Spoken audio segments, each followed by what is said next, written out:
तो माइक्रोफाइन ही होगा। इसी सोच के साथ हमने कृषि क्षेत्र में वैज्ञानिक पद्धतियों को बढ़ाने, टेक्नोलॉजी के ज्यादा से ज्यादा इस्तेमाल पर बल दिया है। आज देश में किसानों को 22 करोड़ सॉयल हेल्थ कार्ड दिए जा चुके हैं ताकि उन्हें मिट्टी की सेहत की सही जानकारी मिले। हम अच्छी से अच्छी क्वालिटी के बीज किसानों को मिले, इसके लिए वैज्ञानिक तरीके से जागृत प्रयास कर रहे हैं। बीते 7-8 साल में 1700 से अधिक वैरायटी के ऐसे बीज किसानों को उपलब्ध कराए गए हैं जो ये बदलती जलवायु परिस्थिति है उसमें भी अपना मकसद पूरा कर सकते हैं, अनुकूल रहते हैं। हमारे यहां जो पारंपरिक मोटे अनाज मिलेट्स होते हैं, उनके बीजों की गुणवत्ता बढ़ाने के लिए भी आज देश में अनेक हब्स बनाए जा रहे हैं। भारत के मोटे अनाज पूरी दुनिया में प्रोत्साहन पाए, इसके लिए सरकार के प्रयासों से अगले वर्ष पूरी दुनिया में मोटे अनाज का अंतर्राष्ट्रीय वर्ष भी घोषित किया गया है। दुनिया भर में हमारे मोटे अनाज की चर्चा होने वाली है। अब मौका आपके सामने है, दुनिया में कैसे पहुंचना है। आप सभी पिछले 8 साल में सिंचाई को लेकर जो कार्य हुए हैं उससे भी भली भांति परिचित है।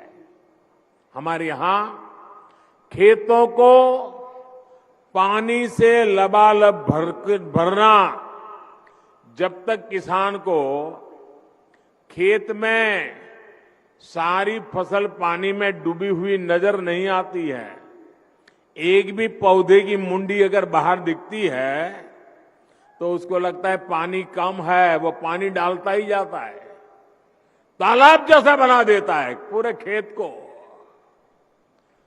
और उससे पानी भी बर्बाद होता है, मिट्टी भी बर्बाद होती है, फसल भी तबाह हो जाती है। हमने इस स्थिति से किसानों को बाहर निकालने पर भी काम किया है। पर ड्रॉप मोर क्रॉप, सूक्ष्म सिंचाई, माइक्रो इरिगेशन, उस पर बहुत अधिक बल दे रहे हैं। टपक सिंचाई पर बल दे रहे हैं, स्प्रिंकलर पर बल दे रहे हैं। पहले हमारे गन्ना का किसान ये मानने को तैयार नहीं था कि कम पानी से भी गन्ने की खेती हो सकती है। अब ये सिद्ध हो चुका है, स्प्रिंकलर से भी गन्ने की खेती बहुत उत्तम हो सकती है और पानी बचाया जा सकता है। उसके तो दिमाग में यही है कि जैसे पशु को पानी ज्यादा पिलाया तो दूध ज्यादा देगा, गन्ने के खेत को पानी ज्यादा दिया तो गन्ने का रस ज्यादा निकलेगा।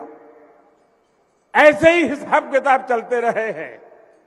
पिछले 7-8 वर्षों में देश की लगभग 70 लाख हेक्टेयर जमीन को माइक्रो इरिगेशन के दायरे में लाया जा चुका है। साथियों, भविष्य की चुनौतियों के समाधान का एक अहम रास्ता नेचुरल फार्मिंग से भी मिलता है। इसके लिए भी देश भर में बहुत अधिक जागरूकता आज हम अनुभव कर रहे हैं। प्राकृतिक खेती को लेकर गुजरात, हिमाचल प्रदेश और आंध्र प्रदेश के साथ साथ यूपी, उत्तराखंड में बहुत बड़े स्तर पर किसान काम कर रहे हैं। गुजरात में तो जिला और ग्राम पंचायत स्तर पर भी इसको लेकर योजनाएं बनाई जा रही है। बीते वर्षों में प्राकृतिक खेती, नेचुरल फार्मिंग को जिस प्रकार नए बाजार मिले हैं, जिस प्रकार प्रोत्साहन मिला है, उससे उत्पादन में भी कई गुना वृद्धि हुई है। साथियों, आधुनिक टेक्नोलॉजी के उपयोग से छोटे किसानों को कैसे लाभ होता है, इसका एक उदाहरण पीएम किसान सम्मान निधि भी है। इस योजना के शुरू होने के बाद से 2 लाख करोड़ रुपए से ज्यादा सीधे किसानों के बैंक खातों में ट्रांसफर किए गए हैं।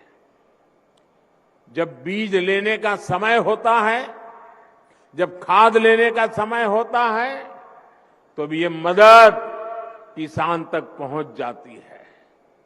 देश के 85% से अधिक छोटे किसानों के लिए ये बहुत बड़ा खर्च होता है।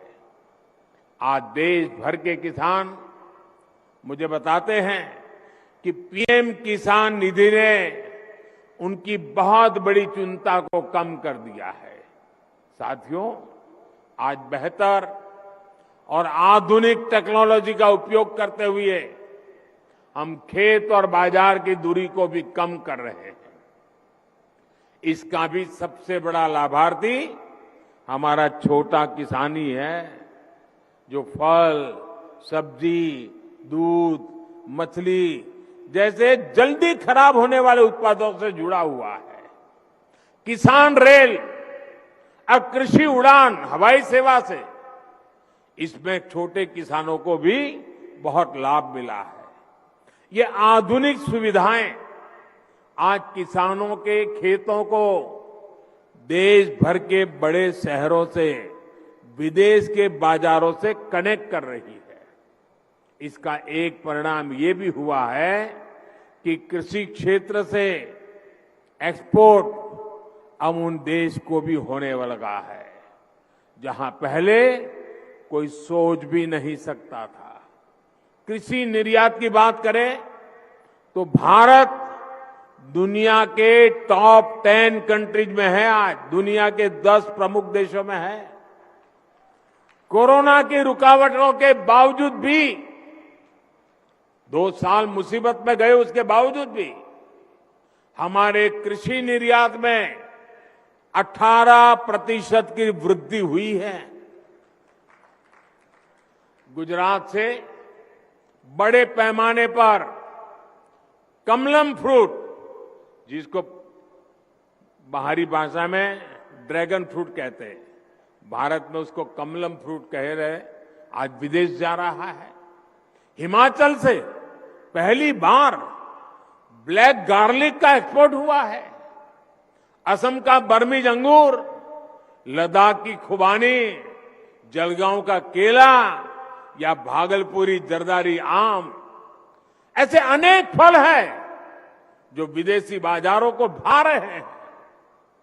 1 डिस्ट्रिक्ट 1 प्रोडक्ट जैसी योजनाओं के तहत ऐसे उत्पादों को आज प्रोत्साहन दिया जा रहा है। आज जिला स्तर पर एक्सपोर्ट हब भी बनाए जा रहे हैं, जिसका लाभ किसानों को हो रहा है। साथियों, आज प्रोसेस्ड फूड में भी हमारी हिस्सेदारी बहुत अधिक बढ़ रही है। इससे किसानों को उपज के ज्यादा दाम मिलने के रास्ते खुल रहे हैं। उत्तराखंड का मोटा अनाज पहली बार डेनमार्क में गया। इसी प्रकार कर्नाटक का ऑर्गेनिक जैकफ्रूट पाउडर भी नए बाजारों में पहुंच रहा है। अब त्रिपुरा भी इसके लिए तैयारी करने लगा है। ये बीज हमने पिछले 8 वर्षों में बोए हैं, जिसकी फसल अब पकनी शुरू हो गई है। साथियों, आप सोचिए, मैं कुछ आंकड़े बताता हूं। ये आंकड़े सुनकर के आपको लगेगा कि प्रगति और परिवर्तन कैसे होते हैं। 8 साल पहले जहां 2 बड़े फूड पार्क ही देश में थे, 2 बड़े फूड पार्क, आज ये संख्या 23 हो चुकी है। अब हमारा प्रयास ये है कि किसान उत्पादक संघों यानी एफपीओ और बहनों के स्वयं सहायता समूहों को भी इस सेक्टर से कैसे अधिक से अधिक जोड़े। कोल्ड स्टोरेज हो, फूड प्रोसेसिंग हो, एक्सपोर्ट हो, ऐसे हर काम से छोटा किसान सीधे जुड़े। इसके लिए आज सरकार लगातार प्रयास कर रही है। साथियों, तकनीक का ये प्रयोग बीज से लेकर बाजार तक पूरी व्यवस्था में बड़े परिवर्तन ला रहा है। हमारी जो कृषि मंडियां हैं, उनको भी आधुनिक बनाया जा रहा है। वही टेक्नोलॉजी के माध्यम से किसान घर बैठे ही देश की किसी भी मंडी में अपनी उपज बेच सके, ये भी ई नाम के माध्यम से किया जा रहा है। ई नाम से अब तक देश के 2.25 करोड़ से ज्यादा किसान और 2.5 लाख से अधिक व्यापारी जुड़ चुके हैं। आपको ये जानकर के भी खुशी होगी कि अभी तक इसके माध्यम से 2 लाख करोड़ रुपए से अधिक की लेन देन हुई है। आपने देखा होगा, आज देश के गांवों में जमीन के, घर के नक्शे बनाकर किसानों को प्रॉपर्टी कार्ड भी दिए जा रहे हैं। इन सभी कामों के लिए ड्रोन जैसी टेक्नोलॉजी, आधुनिक टेक्नोलॉजी का उपयोग किया जा रहा है। साथियों, खेती को ज्यादा से ज्यादा लाभकारी बनाने के लिए आधुनिक टेक्नोलॉजी को उपयोग को हमारे स्टार्टअप नए युग में ले जा सकते हैं। आज यहां इतनी बड़ी संख्या में स्टार्टअप से जुड़े साथी मौजूद हैं।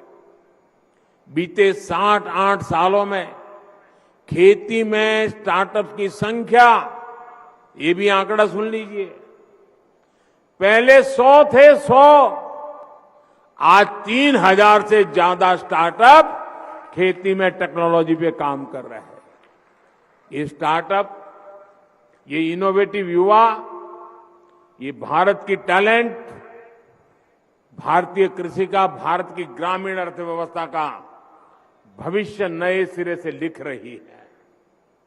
लागत से लेकर ट्रांसपोर्टेशन तक की हर समस्या का समाधान हमारे स्टार्टअप के पास है।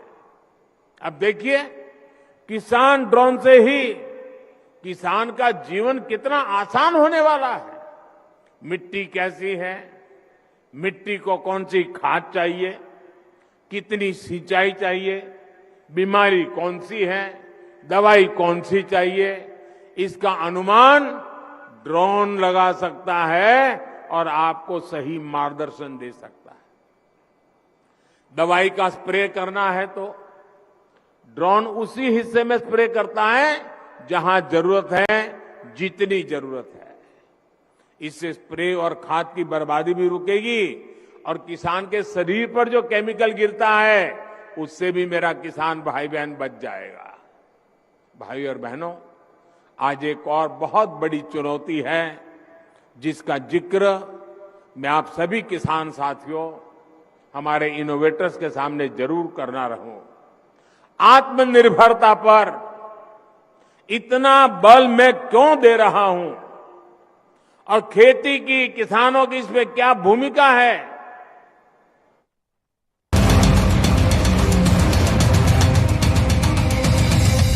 અમિત શાહ સાથે ચેમ્બર ઓફ કોમર્સના હોદ્દેદારોએ દિલ્હીમાં કરી મુલાકાત। દિલ્હીમાં વેપારીઓના પ્રશ્ન અંગે અમિત શાહને મળ્યા।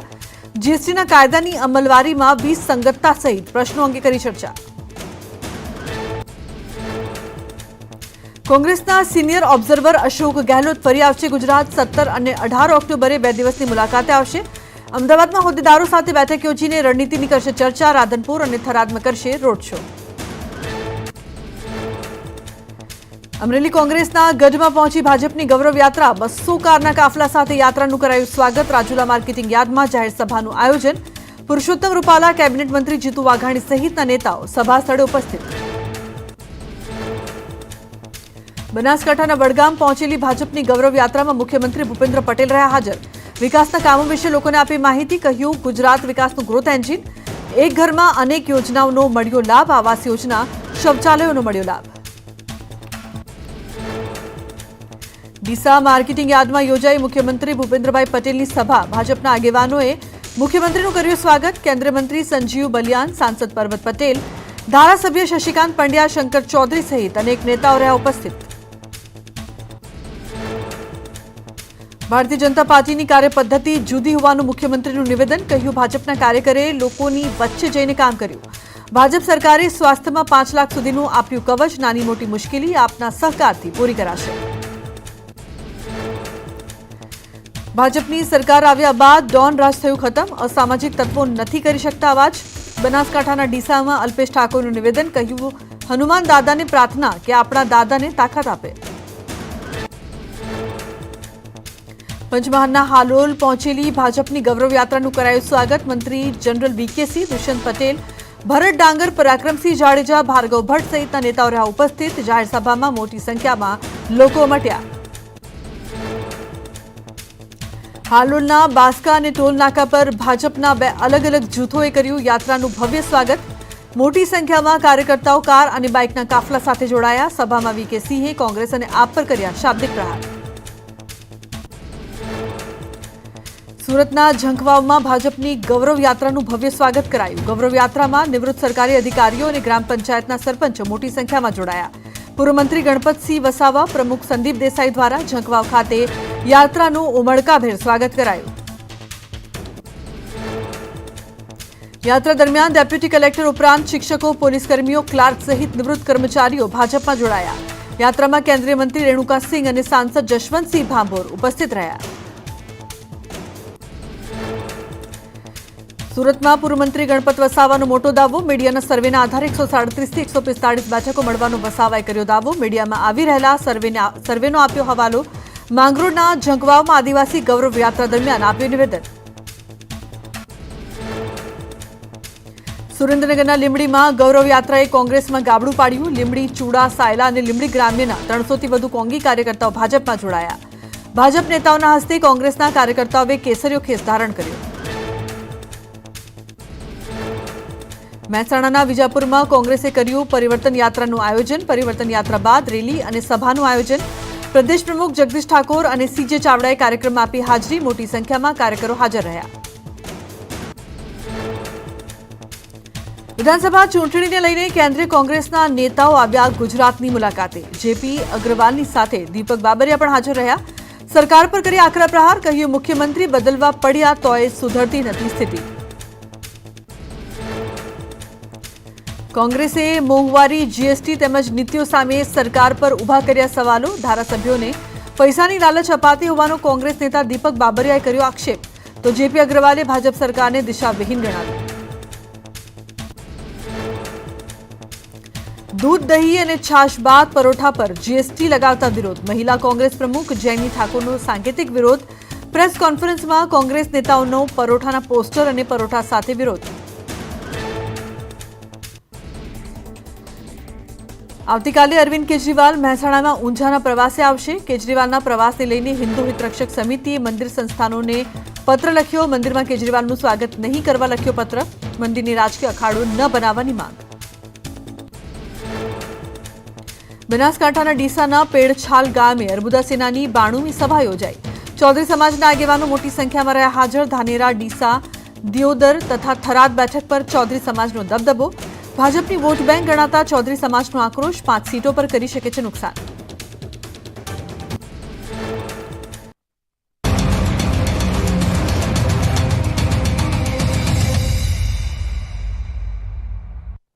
भाइयों बहनों को, सजीव स्टार्टअप से जुड़े युवाओं को मैं बहुत बहुत शुभकामनाएं देता हूं.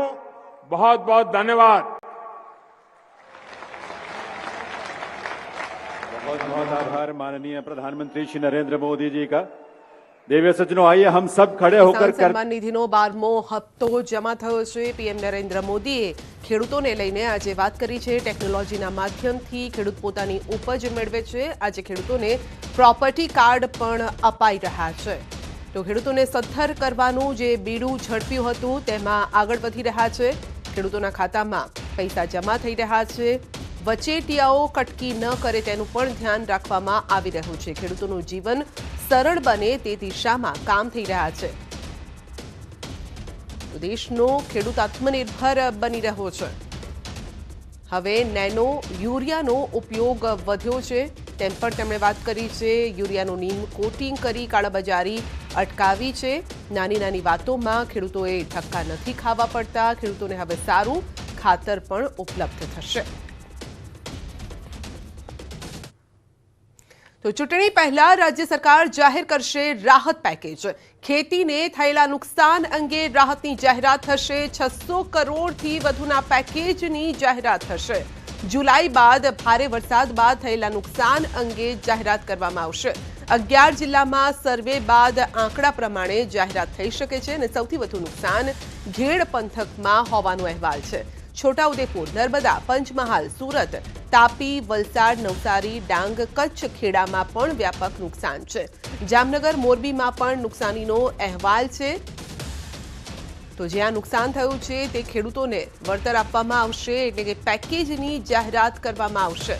તો ચૂંટણી પહેલા રાજ્ય સરકાર જાહેર કરી શકે છે નુકસાની માટેનું પેકેજ। બુલેટિનમાં અત્યારે બસ આટલું જ। વધુ સમાચાર અપડેટ માટે જોડાયેલા રહેશો ન્યૂઝ 18 ગુજરાતી સાથે। નમસ્કાર।